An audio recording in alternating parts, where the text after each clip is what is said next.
5 session question and answer no-gi though, so I want to just go ahead and actually answer one. So give me right here. The question was on a right here. It was going to be on a no-gi north-south choke setup. So here's the problem we're trying to go for the north-south choke. Even whenever he's here, by the way, guys, real quick, never actually have your hands this way, and this is not even actually getting on to him. I see a lot of the people that do. Whenever I am trying to get a chest-to-chest connection and all, if you just put your hands like right here, that's fine. Your neck's open for me to do whatever I should, to do whatever I want. So even if he's pushing back into me, go right ahead. He doesn't really have pushing power. His ability to push is going to be predicated on him getting his forearms, so then the main control points of the hip and of the neckline. So if he's here, and now I try this now, go and push. See, now he actually has the ability to push me. So, and this is just in general. I see this with students a lot, and I get on to them because I go put your hands into like your posture, and they just kind of do this right here. Well, there's no pushing power here. And if you need a visualization of it, think about right now doing a bench press. On a bench press, I don't start with the bench here. It's going to still be right here within the shoulder blade area. Of here, me get the set, and then I go. I never go here because now I'm too far out of like a range here. All that mess up. We're here, and I want to get access to this choke. One way to do it is by you using the Kimura as a way to feed.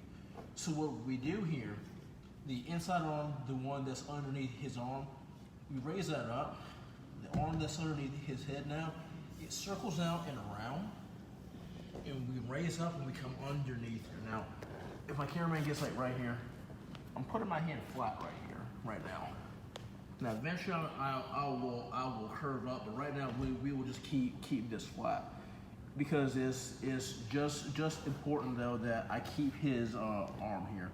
And this hand right here now goes towards his hip line, and if you look, I'm putting the hand right here. This blocks his hips out from him being able to get back into a guard. I take my ear and now put my ear then on his opposite hip. As I do that, I'm extending out my legs here. So this leg extends out, and now we simply walk while we're keeping up to the opposite side. So I'm going slow with this. Normally I'm putting on a lot more pressure here, but like right here, we scoop our hand up, and we come up with the chest knot behind his shoulder. This gives me the Kimura grip. As I get this grip, nobody in their right mind is not going to actually grab a hold of their hand here because otherwise I'm taking his shoulder home. So he will want to grab a hold of his hand here, okay? Because he does not want me to take this wrist behind his back. So from here, as I'm pushing up, if you look, I'll extend the right leg out, and as I do that, we loop the hand over here, and I'm turning my ribs to them. Now we have the north-south choke set up. My hand stays flat.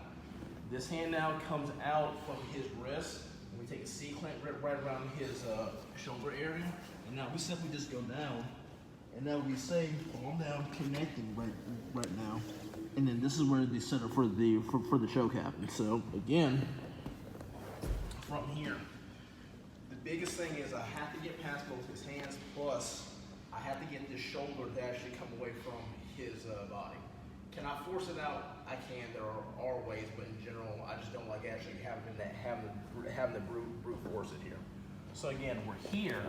If I were just to try to actually go for this now, the problem is it's going to be hard because now he can start pushing me away, etc.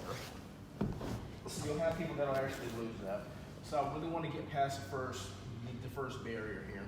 So again, I like the Kimura setup. I can do the Kimura setup on this arm or on this arm. Typically, whenever I'm first teaching it, though, we would go for the far arm first, though. So we're here, and I'll show the near side one next, though. So from here, come all the way around, picking up, coming underneath, hand goes down, head goes down. Again, you hop, elbow, or sorry, this knee goes down, this one stays up. We extend just to get to this more right here. Now from here, we then lengthen out. So our left knee goes down, right knee then actually extends out. It lets us come right over. And you see how my ribs are now going to the side of his face. I don't want him looking at me because if he does, that means he can actually come up. Here instead, he can just come right down. I can then lengthen out, keeping my hip bones down as much as possible. Try to connect the hands, breathe in. Shoulder goes forward, choke someone. So again, that's if I'm going to go for the more on the outside arm. If we go inside arm, going back to the initial setup from yesterday, where we're here, head goes down, and we chop up over here. I like getting them right here because now we'll take this hand and we come underneath here. We walk, we come up right here. Now we have the Kimura grip on this side. Whenever that happens, again, he will wind up actually grabbing hold of his hands. My head goes down here. You see how my stomach goes over his shoulder. This lets me to come down and slink, and they grab and they choke again. So let's go over to the setup again. Here again, we're still gonna put our ear down, hand warm all the way in, chop up and down right here. Cool. This hand right here, it now threads through this way, right here. So we having his hand right here. So again, if you look, we're gonna thread it through, put our chest down, we extend the legs. That lets us then lace his arm all the way up, and now we can take the Kimura grip right here. Now you may go, but David, just jump on it now. Look where his chin is. Not a fan of that. It's too close to his chest.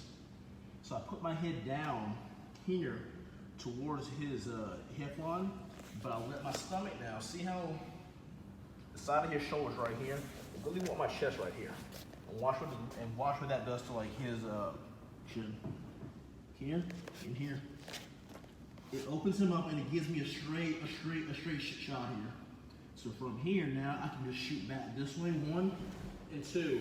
And now I can actually do the feed, then forward to the choke, based off of those two setups. So that was for Tony, and I know that Tony that he wanted a few north-south choke setups.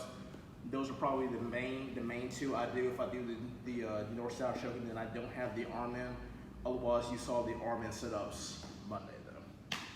Any questions though? Not yet. Anybody have any no-gi questions? Shoot them out now.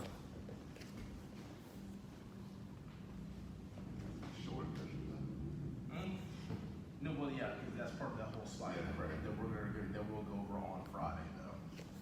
Yeah, just notice though, on Friday we are going to go over pins, no-gi. I come from a judo perspective actually with that.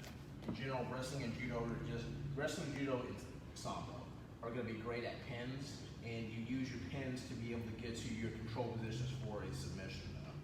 So, you will get more of that theory on Friday. Any questions yet? Otherwise, if you actually have one, I could actually go over now. So. No questions yet. Okay, so let me actually do this one right here too. Hold on. Chair sit back take from half guard. He did late last year.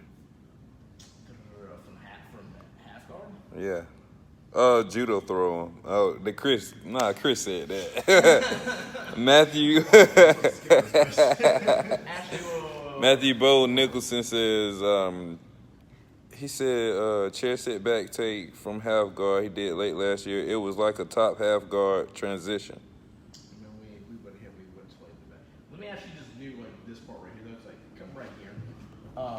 Put your legs right here. Let me just show like this part right here, and then I'll see about doing it from like half guard. But in general, whenever a person turns away from you, this is just like something to actually pay attention to for how you actually get the back. So they turn away, but we get our chest down. We've already actually connected our hands. Life is beautiful here. But we connect our elbow to our knee here. And then what typically happens though, if you're not careful, people want to lean. Sometimes they really want to throw their leg over, but if you're not super flexible, and then if I know that he can actually catch me within like a half guard, which and this may be what you're actually talking about. I don't want to always actually do that, because sometimes for some people, if I come up and he catches me in a half guard right here, he might be able to walk his hips out right here and then drop this elbow in. Drop this elbow in.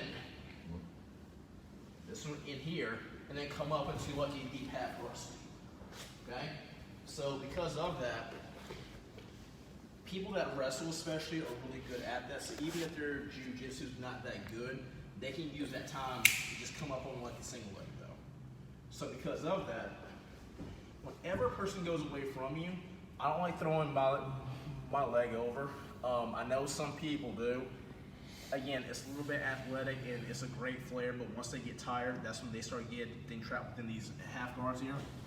So once we actually get set up here, and I connect this elbow on this knee, and if my camera gets like right here, let's see this here.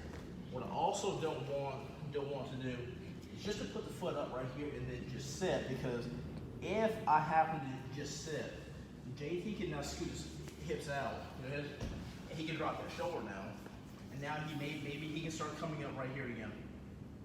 Okay, so come back. So what I want to do is to put a weight on his hip, so that I can actually inhibit his movement. So once we're here again, we'll stay here. And once we're here, I'll come up here, sure, but I lean. Now watch this. You can do it one of two ways. The lazier way, I'm gonna put my foot up this way, so look right here. The foot curls up right here. So now, as JT tries to actually walk away on his sit, that actually happened. You saw how he couldn't really get out to actually get his shoulder out. Okay? The reason why is because, again, I'm putting a wedge essentially underneath his butt here, so that even as he tries to actually go out, I can actually keep following him. The reason why the other one works, if I keep this foot flat, and then I try to actually sit, as he actually walks away, go right ahead, I'm chasing him now. You see that? This foot right here was trying to actually chase after him, but he can actually win the battle with the hip line. And if he can win the hip line battle, he can then win the inside shoulder battle. So we come back, and what I want to do, when we're here, okay, take this foot, act like you're picking up a hockey puck, just place it right here. Now, try to get right here. You can always actually beat him actually right in the back end, because again, this inside hook will always actually get in. That's option one. Option two, which is the one I like just a little bit more, I like putting my foot directly here. Meaning, we're here, we get this lean on, and I'll stay heavy right here, just to come here. Now I can just sit back. You see now how there's no way for him to be able to actually get away. So either you put a wedge in to stop him from being able to actually hip out, or you put a weight directly on like that hip, because I know that this hip is what I have to get that first hook on. So let me just inhibit the hips movement, and then I can actually put it in whenever I actually want to. Thank you. So Matt, does that actually answer your question there though? He said, man, yes, golden details. Okay. All right, we got Farbad. Let's see. Can you talk about some concepts to start no-gi rolls in sitting position? Sure. There's nothing to grab, so all I know to do is the butt scoot forward and hope to grab something. Okay. So this is one I say to everyone, period. If you really want to compete heavily no-gi, do way more no-gi. If you want to compete heavily in the gi, do more gi. But for all my people in general, I never rank you no-gi. And gi-wise, I'll rank you to blue belt only. You don't have to actually ever do no-gi, but if you ever want a pro belt or higher, your only ways are you got to win Pan Ams or Worlds, or just a lot of major tournaments, you know, gi-wise. Or you have to be trained in both gi and no-gi for this reason here. So it doesn't matter. Even if we start off like right here, so say if I'm here, instead of me just grabbing a hold of grips this way in terms of like cloth grips, think about it this way. When you're grabbing a hold of cloth grips, you're using your fingers a lot. That's why a lot of people, if they do a lot of giing, they got to tape up their fingers a lot because they're so used to just grabbing a hold within like these grips and then actually holding on. So whenever it comes to no giing, you really have got to get good at these C-clamp grips. These grips, underhooks, overhooks, the end. So if he's on his knees and he's trying to come at me, so let me just hit this bow from me being on the bottom and then me being on top. We're here, right? And there's distance. I'm always gonna have my hands in front of the ankles protecting me. If my hands are out, all he has to do is grab hold of the ankle, shuck it by, go ahead, and then he's actually passing me here. So come back. So because I know that by him grabbing the hold of the ankle, he can actually manipulate the hips here, I go, okay, cool. My hands are gonna always be in front of the ankles, and now I put the hooks in. The hooks, of course, always let me pull myself in. I can always push him out, or I can always elevate him. Now it's always going to be about a hand fight. It's hand fighting and clenching here. So as he's going in on me, go right here. See how I'm a hand fight to underhook right here. Now we actually have them. Now we actually go down to the sweep. So the biggest things again are, and this is what gets a lot of people in trouble, they let this person put hands on my body, go ahead, right here. This is already bad. Because if you look, now I'm having to actually engage the abs and the adductors to even actually sit up here. Okay, so go back. So I can't let him control the following. You can't just get a clear shot at the head and pull me down. That's bad. You can't push on either part of my shoulders. I'll go down always. You can be smaller than I am, you can still be here. I don't want him getting a clear shot at the hips either. Again, he'll push me down. And feet-wise, he's not allowed to just grab a hold of feet and do whatever he actually wants to. Exactly. Okay? So I'm saying it this way because now what we're doing is information chunking, and this is how I teach a lot. I'm giving you what the rules are. You cannot just grab a hold of my head and manipulate my head. You can't just manipulate the shoulders, the hips, or the ankles. That doesn't mean that he cannot, go ahead and put your hand on there again. See, there. He can actually touch me, that's fine. Because I can't stop him from ever actually touching me. He's not allowed to manipulate me though. That's what the difference is. So as soon as he has like a hand that comes on me, I'm always actually feeding this grip off, and look what I'm feeding him with. C-clamp grips. And I'm always going to be directing him away from me. Okay, I never want him staying right here. See here, he's actually squared up. I'm always taking you offline. If you're offline, there's not really much he can really do. And the more I take him offline as well, the more he tries to actually compensate for that. It then lets me load him up to do all these sweeps. And this is why whenever you watch high-level no-gi guys, some of the sweeps actually happening like, oh, that's a weird variant on like whatever. It's not necessarily that they're training 9,000 different variants and putting and putting new names on it. What they're really doing is just redirecting you away. So again, either I'm hand fighting and I'm using my feet to pull myself in, so I can clench up. I'm going over. See how how I have one over and under. This lets me not control his shoulder. I'll win though. If I get double unders as well, cool. His body would come again. Okay? If I want to get in his head with this sweep, wherever his head goes, his body has to actually go. But again, the grips that I'm using are the C-clamp grips right here, and I'm not letting you just get access directly onto here, and it doesn't matter what we're doing here. So hopefully that actually makes sense then. I'm using these methods of redirecting to be able to get in so I can start doing whatever the sweeps or whatever the guard pull or whatever the attacks are that I actually wanted to do within the confines of the match here. If I'm on top, he's playing his guard, you know, for me, I know that so see right here, smartly he's getting the inside position here. I really want to make sure I get inside position on him, because now, if you look, he's being pushed past his hip line here.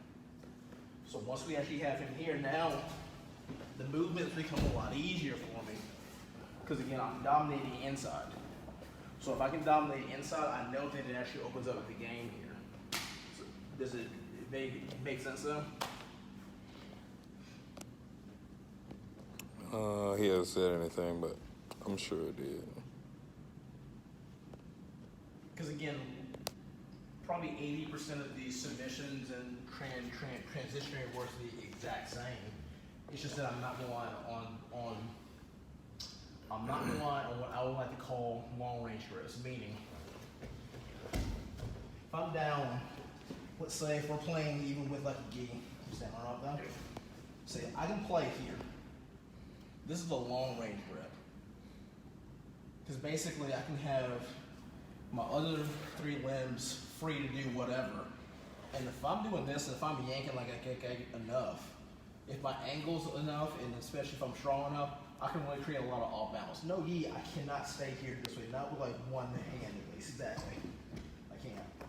So that's when I'll double up with how my grips are a lot more, to be able to force wherever the sweeping option is. But I'm not taking these grips this way, I'm clamping down. And whenever you guys get like a grip, okay, you don't want to get this little weak miss. Pull your arm. I don't want that where I'm just kind of barely grabbing. You grab, put weight in your wrist, or sorry, in your palm, down, not your leg. See how he's pulling me in? And there's a time when I'll relax it down, but whenever he's yanking, I just put weight within like the palm, and it pulls me in. Problem is, by pulling me in, he gives me the inside squat now. So it forces your opponent to start making different errors. Because either A, he will have to pull me in, or B, he has to really peel out. Well, the harder that he actually peels out, if he uses like this hand to try to strip, go ahead and pull. Now we're here. Go ahead, pull out. Again. See, now, you see how he's actually forcing errors right now. And he basically gave up his neck. Because the harder that you will act like a counterweight, not meaning that you're just yanking him down, just that I'm putting weight within my palm here, the harder it is for him to just actually break out. So if he's having a harder time breaking out, he has to take more risk in terms of opening up his neckline, opening up inside position right here, opening up his underhook positions too. Doesn't matter. So you use this essentially as a probing option just to try to open your partner up. And as soon as you open your partner up, you just go. All right, Jaquil Moore has one, but I want to go to Farbod's first, and I'll go back to his because his is related. Farbod says, how about if partner is standing? What is the best strategy and positions if no gi? If partner is standing, I would be in full defensive mode and waiting for him to start attack. Okay, real quick, if you're super flexible or you're a higher rank, you're just playing, going on my back this way, go ahead and actually walk ahead a little bit there. Going on my back like this way is fine. In general though, I'm on my back, and again, me, like for instance, I'm flexible for what my size is, but I'm not super flexible. I don't like being right here because again, I'm nowhere near as mobile. In general, even though I'm still playing mostly low back, so there is a level of mobility that I have. It's still better right back on like that. It's still better maybe here, where if there's enough space, stay right there. If there's enough space right here, I'll be here. As soon as he wants to actually come in though, you see how I'm coming up this way because this would be mobile. And now we're playing again. You see how the inside position occur now.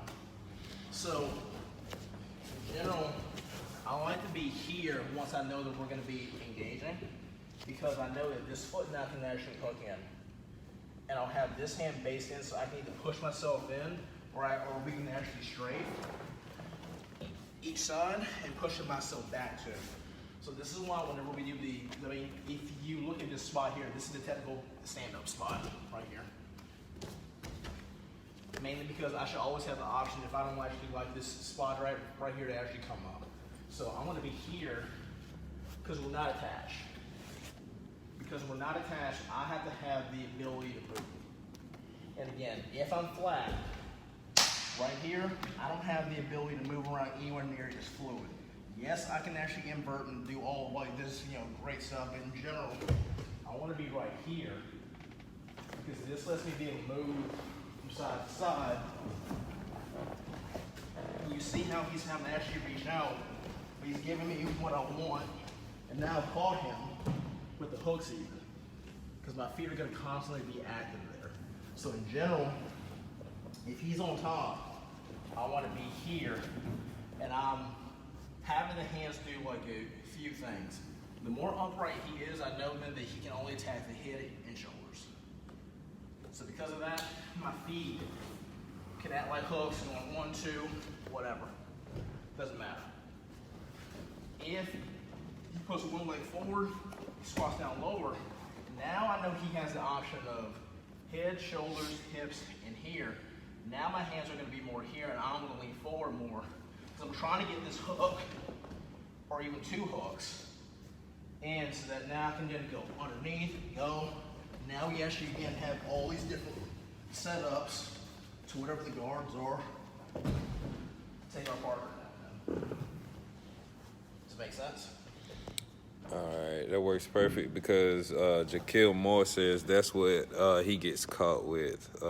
Backing up, he says, I get my leg locked when I step into the minefield. How do you attack someone? How do you attack when someone is a leg locker? And he says from a standing position. He said one of training partners trains with Gordon Ryan, and they attack the legs. I try to play the hand game and butterfly game, but he always gets me. Remember, you are going to have to get a game of angles, and you have to shut him down. So, what a person's going to actually want is going to be leg isolation. First things first, though, I'm never going to just be here. I'm giving you inside position here. So if he actually hooks, he actually comes in, he already actually has inside position on me. The more elevation that happens, that I'm not actually putting weight down on him, the easier it is then for him to get a foot isolation. That's just how that works for any leg lock person, period. So, actually angle it right here. So, this is one of those things that I watch Gordon with how he passes a lot. He's really good at it because if you really think about it, he doesn't really get caught in a lot of leg entanglements, even though guys are trying to actually go for them, be they bigger or smaller. But, so, gonna be right here, right here. So again, it can be hard right now for me to be able to actually come in. So I'm gonna be here, okay? And I have the ability to always just move around this way. Now again, he has to keep me in front of him, okay? So it doesn't matter if he stays right here or if he goes into that technical stand-up position here, essentially. As we're here, I don't just come in here because now he'll hook in, 1, 2, if he leans right here, that's how the elevation happens. Now we're within this mess here. Not that I'm actually afraid of this. Sometimes I'll actually let people get in here because I actually feel comfortable actually getting out and either passing them or going for a counter leg lock though. But just look on like just the initial thing and all. Instead of me actually going head on, I'll angle out though. Meaning, I'll come in here, straight. I know he has to actually face me. This lets me then get either a hand or like a head. Okay, so we want top actually just get here. Or again we're here. And we'll cut it this way. 1, 2. I know he's gonna come in here, but look what he just actually gave me. He gave me the angle to be able to step in. Now, you can look in Gordon's matches or even get some of his DVDs. I know he actually goes over like this principle here. What he's doing right now is splitting you. So right here, my shin is cutting into his thigh. My foot basically is right underneath his butt here. At like, so you look and you go with David, the elevation can happen here. The problem is though, as he wants to try to actually do that, I can actually stuff him here, this way. Now, if my knee stays right here, absolutely he can elevate me, come right back. So that's why what we do, and Damian Maya is great at it. Look at BJJ Scouts. I think it was the tripoding series that was on Damian Maya. From here, I gave up the underhook, yes, but watch. I'm pushing myself back onto the heels. Elevate me up. It's harder. Now watch this foot right here, this thing. It cuts in right here. Okay. As it cuts, we walk. We're here now. There's no elevation that happens. There's no leg locks here. As long as you keep your foot here. If I take that foot out and we go right here, he can then actually, exactly now, he can then use this hand and bump me that way, bumps me, and now you stop. So he bumps me, and then you see how the leg is actually isolated out here. All right, he doesn't do leg loss, he doesn't know what the hell he's doing here, but you see how the legs are actually isolated here. Come back though. So what I'm doing, I'm always looking, I don't want to come straight in. If I come straight in, look, we get chest contact. More importantly, he's hugging me here. There's nothing here, so there's nothing inhibiting then his hips. Go back. What I'm wanting to do is come here. You see how this basically stabilizes his hips down. Now, if I go too far forward, the problem is that's how the isolation on this leg happens. So we don't actually want that. Engage your toes, turning your knee behind your butt now. That always moves their knee out. When you can, get this knee on the ground right here, and get your foot on the ground the opposite side, face out. There's no leg loss that actually happen now. A lot of guys, they get in trouble by just taking this foot out, and again, that's where the saddle position actually occurs a lot. But if we keep this right here, in general, we're fine. So if you really want to get around them, you have to get a shin essentially right here, smashing them down here. Your opposite knee, as you're pushing them down, has got to come underneath this knee. Because if that actually happens, all the elevation stuff basically is done. So that's one option. Another option now, from here again, will be here, and I'm going to strafe, and I'm going to make him have to actually follow me. Now this lets me actually snatch up with 8 foot. And if I snatch it up, then we cross step in here. Okay, now I can basically play. Even if he throws his leg over, his opposite leg over, that's fine. We can then actually pin, and then we can actually go down, because he's literally giving me his ankles here. And if we get the ankles, smash him down. Okay, make him have to actually invert and do all this other stuff here, because now he essentially is on the defense, and you're on offense. My hands at all points have to be in front of the body. So even once we actually come right here, look, see how one hand is still here, one hand's on your shoulder as I'm coming in right here. And again, if you look at like a lot of Gordon's matches, a lot of his passes, they start off with this general principle here. And then he'll make his switches. And again, beautiful technique. But I'm splitting you down in the middle, but we're putting weight in, but my hands are going to be on you. What happens though is like guys, I'll be here, they want to just rush in and come in here, and now we're here. Well, now I'm playing basically behind him. I'm not forcing his weight down. My hands have to be in front of me at all points. He is not allowed at any point just to grab a hold. Unless I just have no respect for your leg lock game, period, this is just not allowed, okay? Now, one more thing, so I'm doing this standing. Let's say if I go down here, so I'll give you like just a fun trick. I'll play with you, trying to get in. We're pushing and pulling right here, right? Now I'll come in, and we go right here. You may go with David, he can actually grab a hold of you. That's fine with like his feet and all. Watch this foot right here. Get stomped right there. So right here again. Especially if he does want to go shin on shin. Every once in a while, I will let people get get shin on me. Because in general, he should be able to elevate me up. You don't go this way with it. He's going to go this way with it. So what do? I force him this way. I go, okay, cool. 1, 2. See that? You basically stop a lot of his shin on shin action. So some of my purple belts, they've actually felt this whenever I've done this. Or maybe sometimes I'll come in this way, right here. Right, oh, there we go. I'll keep that weight down.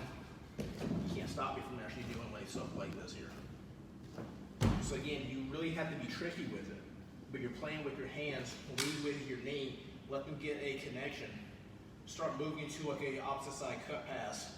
Put a foot directly on that attacking foot. There's no elevation that can actually happen. Because again, it's your body weight versus the foot. So you can be a 130-pound man or woman going up against a 200+ pound guy. They can't elevate you up then. Does that make sense? He said, wow, thanks. He said, you're on point with that information. And again, really go back and then look at and I'm using him as an example because he does a lot of passing actually with this.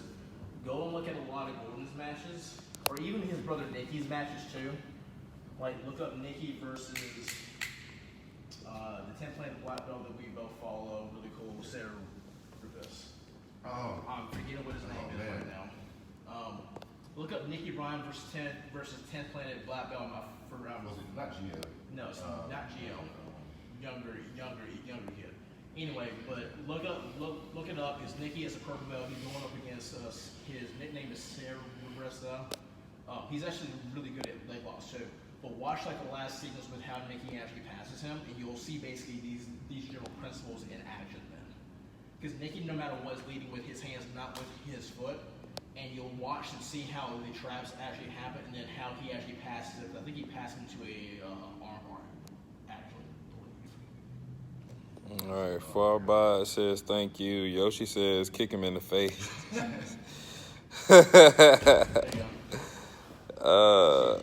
Okay, so I got That's so true there. I'm not surprised. Jaquila said makes a lot of sense also. Okay, and Tony Fitz, getting to deep half guard while your opponent is applying heavy shoulder pressure to crush your top leg. Sorry. All right, so I love how you actually say this because, all right, everyone that actually knows me, you all know I hate half guard. I hate all half guards in general. I really do. Because philosophically for me, I'm like, you're halfway out of like my guard. That's not acceptable. However, let's go ahead and let's actually just go over like this here. So go with right half guard right here. Right here. There we go. So specifically for my right here, he's really putting that pressure down on me. Go ahead, boom, right here. Whenever this happens here, know this: he's beating the legs here, so don't really worry about trying to actually getting this knee up here. Instead, try to actually outstretch your leg towards that way, kind of like you're doing like a round kick, and then cross your feet. So my camera person goes right behind me. He's here. I'm just gonna try to barely push him out and then cross feet here. Okay, so now we get back in like this side. So this is one of those things that I'm sure other people do it. I just haven't seen it taught this way, so I'm just gonna show you this one little half guard trick that I've actually figured out. When guys are really putting that pressure down, I will purposely come in here with this. But what I'm doing, kind of rise up, I'm loading this elbow up. And what I'm gonna do is I'm gonna basically cut you. So put your weight right back down on me. So from right here is I will keep this hand up. So look, my hands basically is in like a weird rear naked choke position here. This way he cannot get a crossface on me. If he flattens me out, it's pretty much over. So we're gonna be here. My head goes forward as I extend my legs, and then I cut my elbow up this way here, just so I can get the underhook. And now we can pull in right here. We can come up right here. Now he will then base his hands out, base him out. And as he bases his hands out, this is when I go into deep half guard now. Okay, so we come right back up. I don't care how big you are and how tough you are. You don't like your elbow being in here scraping up. And I do this with the knee too. So again, I'm not throwing a back elbow, so you're not being malicious here. But what we're doing, once we have the feet locked and our hands are here, I'm barely extending, but I'm not really trying to push him out. It's like I'm trying to push my own hips out. As my hips go out, my head has got to go in, my elbow then comes up this way. You see how that makes room for me to get the underhook, and I pull myself in here. Once you pull yourself in, watch my feet right here too. Once we pull the ourselves in, you see how both feet are on this side? Well, what happens now is now we switch. So we go from here to here. We pull him up. Now we can go into whatever deep half guard variance that we actually want to, including going weight or sweep, whatever. Or you can go into X guard. So I like using the elbow straight theory to essentially create enough space where I can get that underhook and then I can shoot myself in, and there's not as big of a fear with the crossface. Again, the point of the elbow coming here and then scraping up slow, people, they don't like being right there. So they really only have two options. Stay there and take it, and I'm gonna get the space anyhow, or they're gonna back up. As they back up, that gives me the space in to actually just dive right in, and then I don't have to deal with the worry of the crossface then. It's like all that pressure in your sternum. It's hard to sit right there. Yeah. All right. And I got a lot of big guys in my gym, especially over at Alliance too, and they love to pressure pass. Craig Tobin says, or wants to know, what's your primary line of attack when you are on the ground and your opponent is standing? Do you try and shuffle towards him, grab a leg, or stand up? I'll be honest, so just because I actually also have like a bad knee, like a bad back, it depends on what the day is. Some days I've got no problem getting up and just kind of going off the feet like most people, because I like taking people out. Some days I'm like, man, I don't really feel like doing like much here. If I'm gonna be on the ground though, still mainly, what I'm personally looking to do depends on what foot's forward. So right now, we put his left foot forward, because his left foot's forward, I've got to switch this way. If his right foot goes forward, then we switch opposite way. Because, so just stay right here. As I'm gonna actually come forward, I'm gonna check him right here, this way I know where the hell he is. Now we grab a hole and I pull myself in, and now we can actually come over right here so that we can then start doing our single leg X then, okay? If he goes opposite way, right here, again, because I know that he'll want to step forward, go instead of C, I'll catch him right here, one, just so I can just come in two. Sometimes my feet will be this way, sometimes they'll be this way, it really just depends. It's gotta be plenty of times with that way. Right, but a lot of times they'll come right back out now, especially depending on where we are and how the angle is. Go ahead and step. See, I can catch you this way and come up for a single leg too, and that's also fine. So I'm looking to either sweep his feet out and just kind of direct them out to get a small shuffle so I can get more space to come underneath you. And if I do that personally, I like going single leg X most times. All right. Hi, Laura. Laura says hi. Hello. That's it, man. That's it for right now. Tony says thank you. All right, so what we'll do is this then. On Friday, we'll go over pinning theory, no-game, using judo principles. I don't know how many videos are really out on that. I'm sure that there are. I'm just going to give you what my own personal theories are in regards to that. And we'll just keep it rocking them. So, see you guys later. Bye.